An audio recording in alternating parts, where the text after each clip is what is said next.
안녕하세요. 해커스에서 리딩을 담당하고 있는 박상란입니다. IBT 토플을 준비하고 계신 여러분들에게 리딩 섹션에 대한 전반적인 소개와 문제 유형을 안내드리려고 합니다. 자, 리딩 섹션이다라고 한다면 주어지는 글을 읽고 문제를 풀어가는 형식이 되겠죠?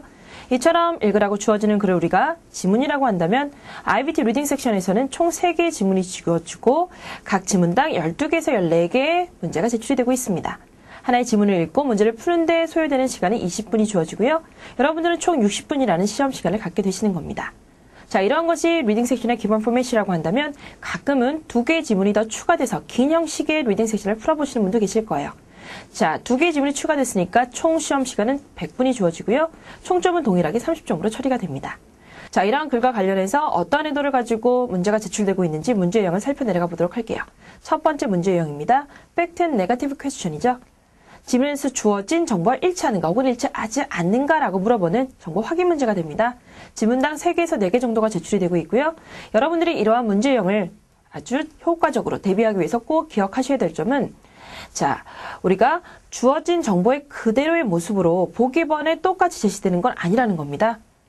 자, 의미는 똑같은데 내용을 그대로 가지고 가면서 표현을 바꿔주는 방식을 우리가 리스테이트 한다, 패러프레이즈 한다라고 하죠.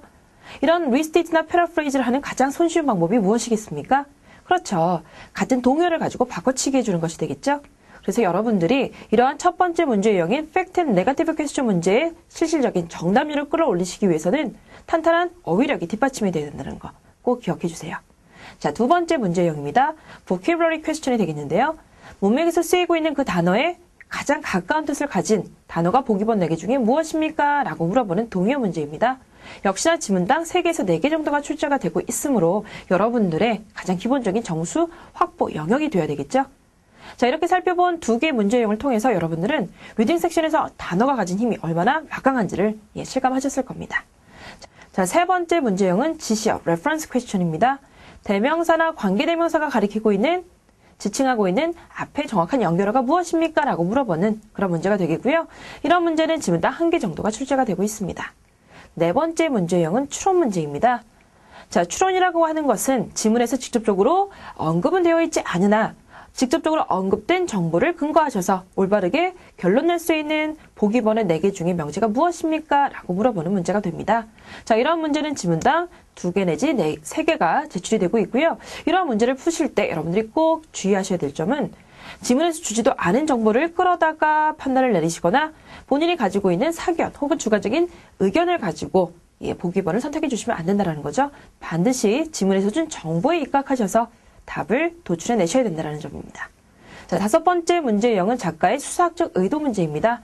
4번째 추론 문제 유형과 마찬가지로 직접적으로 언급된 적은 없으나 작가가 의도한 바가 무엇입니까? 라고 물어보는 거예요. 어떤 한 단어나 어떤 특정 표현이나 혹은 한 문장 혹은 한 단락이 쓰여진 의도가 무엇입니까? 라고 물어보는 문제가 됩니다.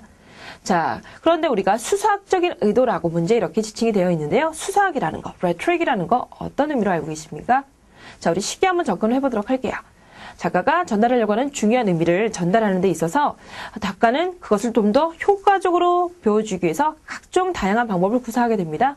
이렇게 작가에 의해서 선택된 방법을 우리가 총칭해서 수사학이라고 할 수 있어요. 이런 수사학이 활용됐을 때 그 의도가 무엇입니까? 라고 하는 문제가 되겠죠. 이러한 작가의 수사학적 의도 문제는 지문당 1개 혹은 2개 정도가 제출이 되고 있습니다. 자, 그렇다면 6번째 문제 유형으로 내려가 볼까요? 6번째 문제 유형은 소위 끼워넣기, 삽입 문제가 됩니다. 자, 하나의 문장이 주어집니다. 이 문장이 본문의 어느 공간에 들어갔을 때 그를 논리적으로 연결시켜주고 그를 매끄럽게 완성시켜주겠습니까? 라고 물어보는 글의 논리성을 볼 수 있는 문제가 되겠죠. 이러한 삽입 문제는 1개 정도가 제출이 되고 있고요. 주어진 문장과 그리고 제시된 범위 안에 각종 대명사나 연결어 이런 힌트를 잘 활용하셔서 논리적으로 공간을 찾아서 끼워 넣으셔야 되는 문제가 되겠습니다. 자, 7번째 문제 유형은 sentence implication 문제라고 하는 문장 간략화하기 문제 유형이 되겠습니다. 자, 우리가 앞서서 restate, paraphrase 한다라는 것이 무엇인가 얘기했었죠? 하나의 문장이 주어집니다. 근데 이때 주어지는 문장은요, 다소 길이가 길고 구조가 복잡한 문장이 주어져요. 이렇게 하나의 문장이 주어지고 이 문장을 제대로 restate, paraphrase 해준 문장이 무엇입니까? 라고 물어보는데 여기서 방향이 설정되어 있습니다. 즉 방향은 simplify, 간소화하는 거예요. 덩치가 컸던 것을 줄여야 하니까 뭔가 버릴 것이 생기겠죠? 한 문장을 놓고 이 중에서 정말 버릴 수 없는 핵심적인 정보는 무엇이며 다소 부가적인 정보는 무엇인지 판단하셔서 정말 핵심적인 정보를 가지고 문장을 간략하게 재구성하는 문제가 되겠습니다. 자, 이러한 문제는 지문당 1개 정도가 제출이 되고 있습니다. 자, 이제껏 살펴봤던 문제 유형들이 각 문항당 1점이 주어진다면 앞으로 살펴보게 될 문제 유형들은 종합 점수가 있고 부분 점수가 주어집니다. 자, 여러분들이 이렇게 7개의 문제 유형을 풀어오시면서 어느덧 글의 마지막에 와 계실 거예요. 자, 이렇게 처음부터 글을 다 읽어 내려오셨으니까 글 전체를 요약해주세요 라는 주문이 들어옵니다. 이것이 8번째 문제 유형인 프로즈 서머리 문제가 되겠습니다.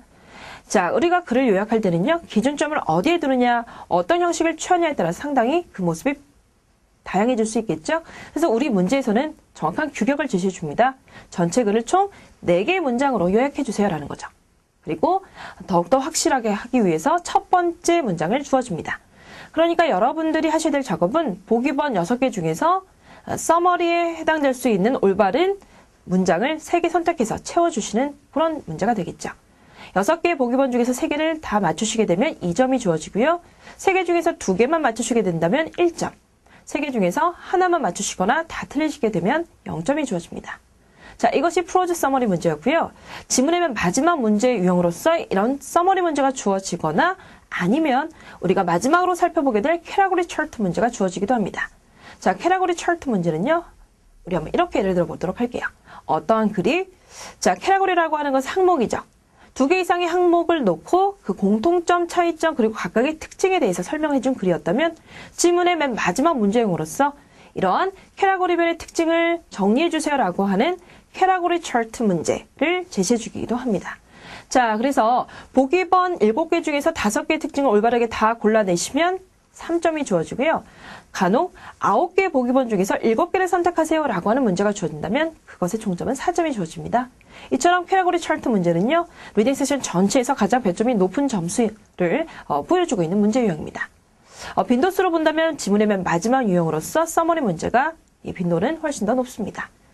자, 이렇게 해서 총 9개의 문제 유형을 살펴내려 봤고요. 독해라는 큰 산을 타고 넘어가실 수 있도록 제가 몇 가지 당부의 말씀을 드리면서 이 시간을 접어보려고 합니다. 자, 첫 번째, 여러분도 아시죠? 탄탄한 어휘력의 기본기 없이는 절대로 리딩 섹션에서 점수를 기대할 수 없다는 겁니다. 토플의 빈출 어휘를 모아둔 해커스 보캐블러리를 반복해서 외워가셔야 된다는 거 꼭 기억해 두시고요. 두 번째입니다. 리딩 준비를 하시면서 여러분들이 첫 번째로 목표 삼으셔야 되는 것은 속도가 아니라 정확성이라는 겁니다. 자, 정확성이 없는 속도는 아무런 의미가 없죠. 우리가 정확하게 글을 읽어 내려간다는 것은 문장 하나하나의 의미가 정확하게, 구조와 의미가 정확하게 파악이 돼야 된다는 거죠. 즉, 주어 동사를 구별하시고 전치사구 묶으시면서 그리고 절을 끊어가시면서 정확하게 문장의 구조 하나하나가 그리고 의미가 파악이 됐었을 때 그 전체 문장이 모인 전체 글의 의미가 정확해질 수 있다는 거죠. 자, 세 번째로는요. IBT에 제출되고 있는 지문은 다소 길기 때문에 그 어떠한 누구도 디테일한 모든 정보를 머릿속에 기억하면서 글을 읽기란 쉽지 않습니다.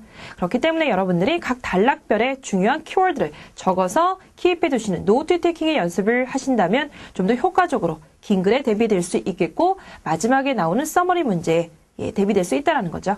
자, 이렇게 해서 3가지의 당부 말씀을 드려봤고요. 토플을 준비하고 계신 여러분들, 우리 시작이 반이라고 하는데 차분히 리딩 연습을 시작해 가시기 바라겠습니다.